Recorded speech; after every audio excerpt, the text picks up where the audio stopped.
Hello everyone. Welcome to another lesson on mechanics. In this lesson, I will be introducing another variable which is used more often in mechanics, and that is the variable known as velocity. And we'll be still looking at conversions and also significant figures. Let's say we were given this scenario here, a ball which is moving at a constant velocity. And we are told that at t is equal to 0, at t sub 0, the time is 0.00 seconds, and the ball has a position of, we denote the initial position as x sub o, which is equal to 4 meters. This is what they say.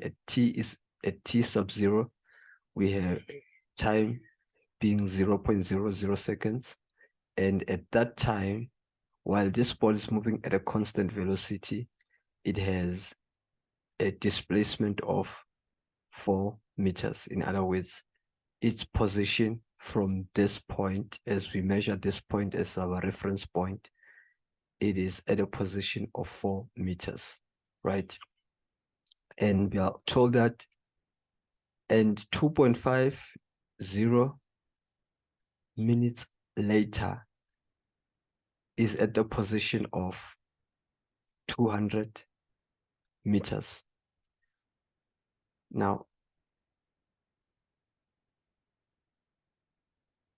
at the time, 2.50 minutes later, the position now it has covered is 200 meters, right?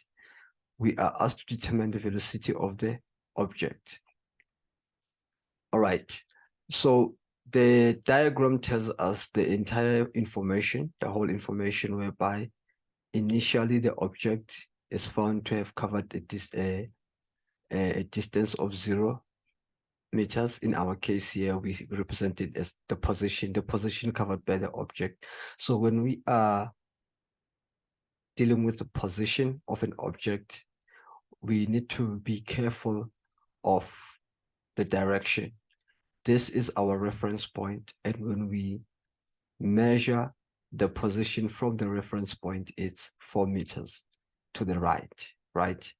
And we still see that it's still after 2.5 meters, 2.50 minutes, it has covered or experienced, it has its position, it's now 200 meters after this time, still moving towards the right?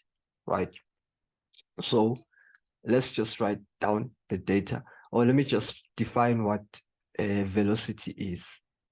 Velocity is a vector, first of all, and also if it's a vector, we have to be careful of the sign and the size. We have to take into consideration the sign and the size. The sign is responsible for giving us direction, and since this is a physical quantity, we need the magnitude, which is also known as the size, right? So let's write down each and every information which is given to us. We are given the initial position, the starting position, which is sometimes denoted as x sub o of 4.00 meters. We are also given the final position, which is 200 meters. We are given the initial time, which is 0.00 seconds. And now when we look at the final time, or the time for it to cover this position, it's in minutes. And since our time here is given in seconds, we will convert this minutes into seconds so that we can use 1 unit. And we can still change this into minutes, but I want us to, in our case, I want us to be in the same, to use our the standard units, the SI units, and we know the SI units for time is not minutes, it's seconds. So we are going to use seconds. So we have to convert this 2.50 minutes into seconds. And the conversion that we use to convert minutes to seconds is that we have 60 seconds in 1 minute. So we just multiply this by 60 seconds. That's where we get that. We just take this 2.5, we multiply it by 60 seconds. And then when we multiply all of this, it will give us 150 seconds. After that, we don't know the velocity. That's what they've asked us to calculate. We're supposed to calculate the velocity. Now, this is the equation for velocity. When we define velocity, we define it as the rate of change of position all over time, or it is the time rate of change of position, in short, right? What that means is this delta x. Now, we put an arrow for velocity because we show that it's a vector, or sometimes you'll see it being written in bold letters. That means that this is a vector. And since change in position also is a vector, we had this arrow above, and time is not a vector, it's a scalar. We just write it like this. Now, when we break down this change in position here, change in position is just the final position, which is this position known as x, minus the initial position, which is that position, x sub o, all over the final time minus the initial time. So this is the equation for velocity. And we just substitute each and every, because we are looking for v, we don't need to manipulate the subject of the formula. We just need to substitute as the formula, I mean to substitute into the formula as it is. And when we substitute the x, which is our final position, is 200. X sub o, which is our initial position, is 4.00. And our final time is 150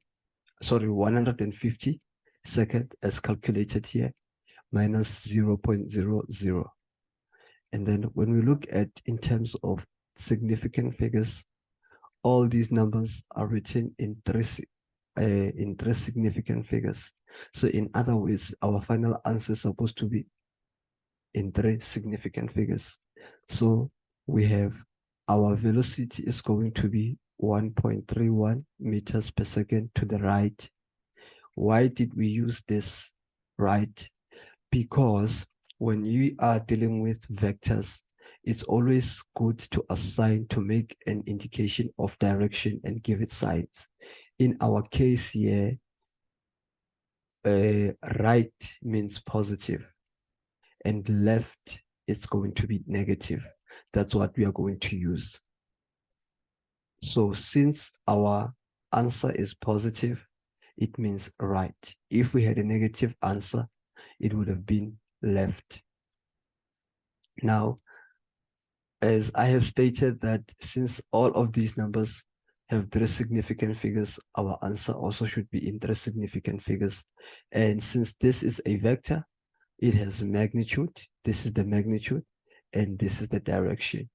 So all vectors should account for magnitude and direction. So we should, whenever you state something which is a vector, you should know what is its magnitude. The magnitude is the size, and also you should know what is its direction.